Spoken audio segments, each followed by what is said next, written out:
हिंदुस्तान की बात करते हैं। रिचर्ड हॉलब्रूक को जब तैनात किया गया था पाकिस्तान, अफ़गानिस्तान और हिंदुस्तान के लिए एलची तैनात किया गया था बराक ओबामा की जानिब से, लेकिन हिंदुस्तान ने अपना असर रसूख इस्तेमाल करके हिंदुस्तान का नाम निकलवा लिया बीच में से। क्या हिंदुस्तान, इंडिया इस हद तक पावर में है और इस हद तक उसका असर रसूख है कि वो इस तरह के इक़दाम, इस तरह के फ़ैसले करवा सके? बेशक वो है। ए पैक जो है वो यहूदियों की मतलब पॉलिटिकल एक्शन कमेटी है। उसके बाद इंडियंस की second most powerful campaign organisation है वहाँ पे। वो बहुत इंटेलिजेंट हैं और वो बहुत तुंदई से काम कर रहे हैं, बड़े इन्वॉल्व हैं अमेरिकन पॉलिटिक्स में। मीडिया के साथ वो मिलकर काम करते हैं और एक बड़ा अच्छा सेटअप उनका बना हुआ है। पाकिस्तानी अनफॉर्चुनेटली करते ज़रूर हैं, लेकिन उनमें ये पीपल पार्टी का है, ये मुस्लिम लीग का है, ये नवाज़ लीग है। मैंने कई दफ़ा रिक्वेस्ट की है एम्बेसडर साहिबान से कि इनकी पॉलिटिकल पार्टी जो ख़त्म करवाएं। हमने कभी नहीं सुना वहाँ पे अमेरिका में कि इंडिया की ये फ़लाँ पार्टी है, ये फ़लाँ पार्टी है। They are all Indians. और हमें भी अगर करना है तो हमें पाकिस्तानी के तौर पे वहाँ सोचना चाहिए। तो मेरी गुजारिश है कि जितने पॉलिटिकल पार्टीज़ के लीडर्स हैं अपने मुफाद के लिए अपनी खातिर तवाज़े करने की बजाय मुल्क की खातिर तवाज़े करवाएं उनसे, और उन सबको ये कहें कि मियाँ पॉलिटिक्स ख़त्म करो, यहाँ पे तुम सब पाकिस्तानी हो। तो जब तक ये नहीं होगा वहाँ पे वो बटे रहेंगे और सिलसिला वही का वही रहेगा। सकीर साहब, इंतहा पसंदी बहुत ज़्यादा है भारत में, हिंदुस्तान में। वहाँ पे बहुत ज़्यादा इंतहा पसंद हिंदू मौजूद हैं, तंजीमें मौजूद हैं और वहाँ पर सेफ़ भारत भी नहीं है। तहरीकें वहाँ चल रही हैं, लैदगी पसंद जो तंजीमें वहाँ पे तहरीकें चला रही हैं। अगर हम नवंबर का वाक़या भी देखें जहाँ मुंबई में हुआ, पाकिस्तान पर उन्होंने इल्ज़ाम लगाया, वो एक अलग वाक़या, उसके पीछे क्या कहानी है वो एक अलग बात है, लेकिन महफूज नहीं है। लेकिन जो तान टूटती है पाकिस्तान के एटमी प्रोग्राम पर आके टूटती है। किसी और मुल्क के ऊपर उंगली नहीं उठाई जाती जितनी पाकिस्तान के बारे में कि ये एटमी प्रोग्राम सेफ़ नहीं है, एटमी टेक्नोलॉजी सेफ़ नहीं है, महफूज नहीं है। क्या वजह है? फिर वही बात आ जाती है कि आप दूसरों को क्यों इल्ज़ाम देते हैं। उन्होंने तो जो करना है वो करना है, जो उनका गोल है वो करना है। आपने क्या किया? आप अपने गिरेबान में हाथ डाल के देखें कि आपने जो चीज़ें करनी थी वो की या नहीं की। आपने अपने आप को क्यों तोड़ा हुआ है? आप क्यों पाकिस्तानी पहले नहीं बनते? फिर बलोची, सिंधी, सरहदी और पंजाबी हैं। आप एक दूसरे के ख़िलाफ़ क्यों बातें करते हैं? तो सूबों को आप ख़ुद मुख्तारी क्यों नहीं देते? बहुत से फील्ड्स हैं उनमें क्यों खुद मुख्तारी नहीं देते? उनको टैक्सेशन की, उन हर चीज़ की आज़ादी क्यों नहीं देते आप? अगर अमेरिका की आप नकल करते हैं, जो कि बहुत फ़र्क है अमेरिका और पाकिस्तान में, तो अमेरिका की डेमोक्रेसी ये नहीं कि हमारे लोगों को पता नहीं है। They are very intelligent people. उन्होंने अमेरिका का कॉन्स्टिट्यूशन भी पढ़ा है। They know how it works.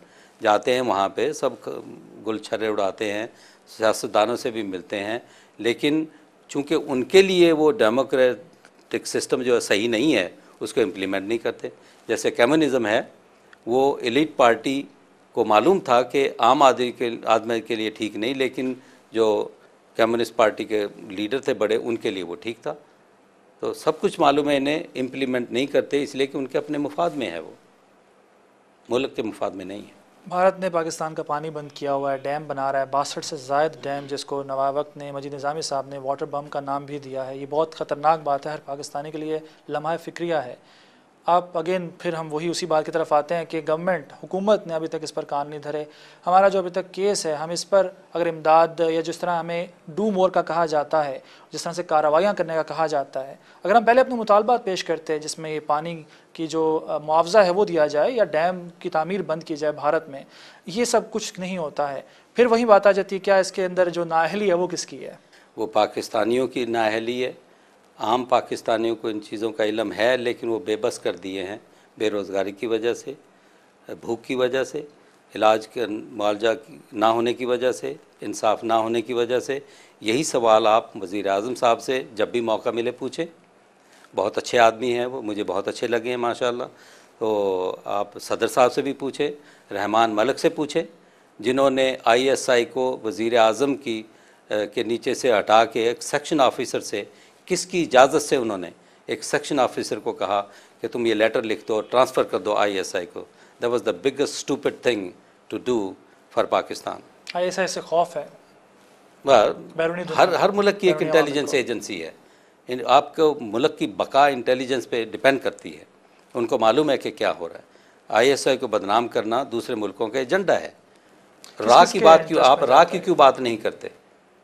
कम से कम 20-30 हज़ार इस वक्त इंडिया के एजेंट यहाँ पे हैं।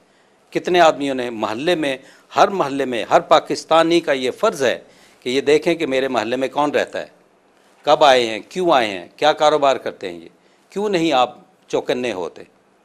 उन एजेंटों को पकड़ना कोई बुरी बात नहीं है, कोई बहुत बड़ी बात नहीं है, आप कर सकते हैं, लेकिन आप अपनी आंखें बंद किए हुए हैं।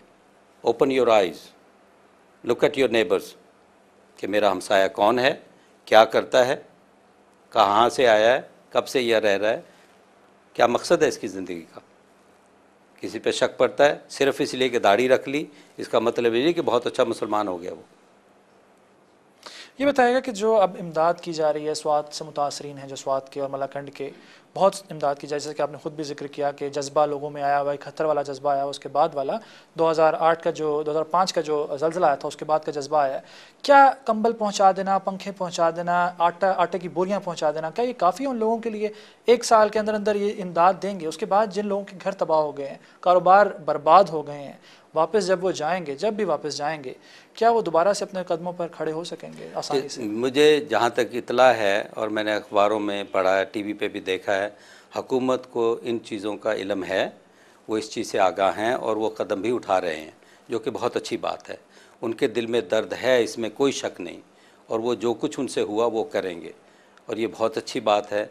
जो हुकूमत अच्छी बातें करे उसको सराहना चाहिए, मुखालफत बराए मुखालफत नहीं करनी चाहिए। ये वक्त सियासत चमकाने का नहीं है, मुल्क की बका का मसला है। इस्लाम में और गैर इस्लामी चीज़ों में एक फ़र्क है इंसानों में, कि मुसलमान जो है वो माफ़ कर देता है और भूल जाता है। अल्लाह ताला का हुक्म है हमें कि माफ़ कर दो और भूल जाओ। दूसरे मज़ाहब में माफ़ी और ये भूल जाने का जज्बा नहीं है, वो नहीं भूलते, वो नहीं माफ़ करते। तो ये कि तमाम पुरानी चीज़ों को भूलकर पाकिस्तानी भाई भाई बहन मिलके बैठें और पाकिस्तान को बचाएं। ये हमारा घर है। हम जो लोग बाहर रहते हैं मुल्क से, पाकिस्तान से, हमारी पहचान इस मुल्क से है।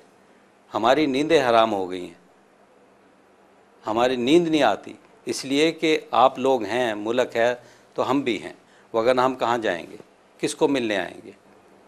ये बताएगा जो परसेप्शन, अभी आपने कहा कि आप वहाँ पर कंसर्न होते हैं यकीनन पाकिस्तान के लिए, पाकिस्तानियों के लिए, अमेरिका में भी परसेप्शन क्या है, क्या तासुर है वहाँ पर कि पाकिस्तान के बारे में? जैसे कि स्वात ऑपरेशन की बात हो रही है, जैसे खबरें पीछे आती रही हैं गैर मुल्की मीडिया में कि इस्लामाबाद तक खुदा न खास्ता पहुँच रहे हैं मिलिटेंट्स, क्या ये परसेप्शन वहाँ पर फैला हुआ है? डिसइंफॉर्मेशन जो है ये एक प्लानिंग का, ये कह दिए लड़ाई का एक हिस्सा होता है बहुत बड़ा। लोगों में इस तरह फैलाना, अफरा तफरी फैलाना, उनको डीमोरलाइज करना, ये एक तरीक़ेकार होता है। कभी न्यूयॉर्क टाइम्स में लिख दिया, कभी वाशिंगटन पोस्ट में लिख दिया। यहाँ के मीडिया को चाहिए कि वो अपनी हुकूमत के साथ मिलकर काम करें, और ऐसे नहीं कि अपना रंग चमकाने के लिए, अपने पेपर बेचने के लिए जो खबर आई वो आगे नशर कर दी। ज़रा सोचें कि इसका असर क्या होगा पाकिस्तानी मोरल्स पे, आर्मी पे क्या असर पड़ेगा, और इट्स ए बिग डील। तो मीडिया वालों को बहुत ज़िम्मेदारी का सबूत देना है, जैसे हर मुल्क में मीडिया उनकी हुकूमत के साथ काम करता है।